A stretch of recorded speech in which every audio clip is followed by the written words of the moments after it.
Então, boa manhã, tarde, noite, madrugada. Importante que estamos aqui mais um dia e hoje nós vamos falar sobre tipo de dados, tá? No Java. É uma coisa que é importante você saber, na verdade, principalmente quando você vai fazer um programa grande, tá? Quando você está fazendo programas pequenos, a gente acaba usando poucas opções, tá? Mas se você vai fazer um programa muito grande, é importante você maximizar a memória do computador que vai receber, né? Para o programa não ficar muito pesado. Então, esses detalhes fazem a diferença quando se faz um programa muito grande, tá? Então, nós vamos falar aqui um pouquinho desses tipos de dados. Nós temos, por exemplo, aqui os tipos primitivos de dados, né? Que é para inteiros, quando você vai usar números, no caso inteiros, você vai usar byte, short, int e long, que está aqui em cima, né? O primeiro aqui. Esses tipos de dados, eles serão utilizados para números inteiros, como por exemplo, você vai falar sobre a idade de uma pessoa, não existe uma idade quebrada, né? O número da casa que ela mora. Então você pode utilizar esse tipo de dados aqui, tá? No caso, né, por exemplo, o byte ele é o menor deles. Ele vai ocupar apenas 8 bits da memória do seu computador ou do computador que estiver utilizando o programa, tá? Por quê? O que você faz? Vocês já entenderam que sempre que você cria uma classe, né, e você quer fazer um aplicativo, você quer fazer um programinha para rodar no seu computador, a primeira coisa que você, após a criação da classe, é criar a variável ou constante.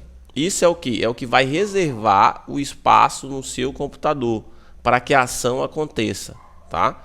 Como nós vimos no exemplo, no primeiro exemplo, o exemplo mais simples que fizemos, nós criamos lá número 1, número 2 e soma. O número 1 a gente digitava, ele armazenava lá em no 1. Número 2 a gente digitava, ele armazenava lá em um 2.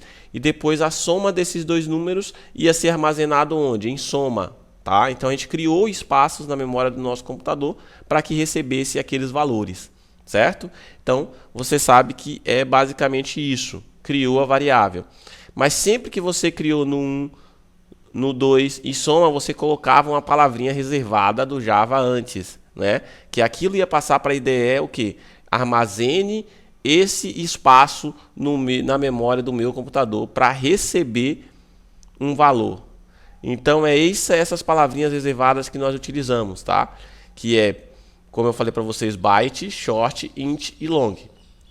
Normalmente você pode ver representado esses números, por exemplo, 2 elevada, né, a potência 63. Por quê? São números muito altos, certo? Então esses números muito altos, você vai escrever, tipo, tem números que vai ter 19 casas decimais, e assim por diante. Então você não vai ficar escrevendo um número tão grande para representação. O importante, você não precisa se preocupar com isso inicialmente, tá? Porque se você tiver em um nível para fazer um programa muito grande que você precisa se prender nesses detalhes, então provavelmente isso já vai ter entrado na sua cabeça. Isso é meio por osmose, você vai fazendo e a coisa vai ficando cada vez melhor. Lembra que eu falei para vocês, não tenham pressa de aprender.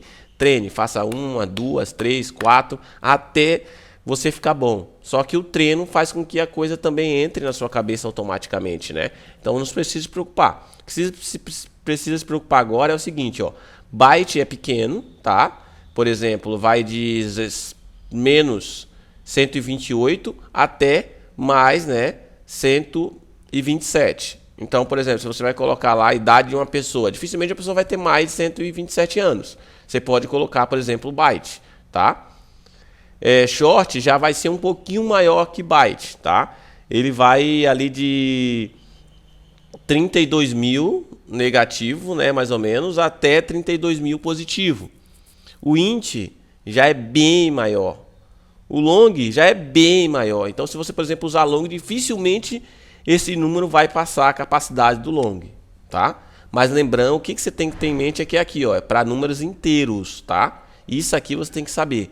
Porque se você precisar de um número quebrado, por exemplo, se você divide um número por outro, pode dar um número quebrado. Então, se você botar isso no seu programa, vai dar erro. Isso aqui é só para números inteiros, tá? Esses daqui de cima, somente números inteiros. Aqui embaixo, nós vamos ter, então, float e double, que é justamente para isso, número quebrado. Float vai ser um pouquinho menor, mas mesmo assim, dificilmente você vai usar a capacidade dele todo, tá? Só que, normalmente, se usa mais double, tá? Que é bem maior.